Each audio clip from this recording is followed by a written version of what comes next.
അല്ല ഞാൻ ചോദിക്കുന്നത്, ഞങ്ങളുടെയൊക്കെ നാട്ടിൽ എന്ത് സദ്യയാണ് നോൺ വെജ് വേണം, അങ്ങനെയാണോ? നിങ്ങളുടെ അങ്ങനെയാണോ? എനിക്ക് നോൺ വെജ് വേണം.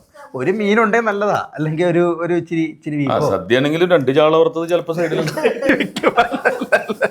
അല്ലേ? അതല്ലേ, അത് നമ്മുടെ ഈ എറണാകുളം, എനിക്ക് തോന്നുന്നു എറണാകുളം, തൃശ്ശൂർ, കോട്ടയം ആ സൈഡിലുള്ള നമ്മുടെ ഈ മധ്യ തിരുവിതാംകൂറുള്ളവർക്ക് അങ്ങനെ വേണമെന്ന് എനിക്ക് തോന്നിയിട്ടുള്ളത്. അത് ഡയറക്ടർ സിദ്ദിഖ് സാറ് ബ്രേക്ക്ഫാസ്റ്റിൽ പോലും മട്ടൻ കറിയൊക്കെ കഴിക്കില്ലായിരുന്നു, നോൺ വെജ് ഇല്ലാതെ കഴിക്കില്ലായിരുന്നു. അപ്പം ലാലേട്ടൻ, സിദ്ദിഖ് ലാലേട്ടൻ പറയരുത്, അവൻ 7 പോകുമ്പോഴും 2 ചാള പൊതിഞ്ഞുകൊണ്ട് പോകും.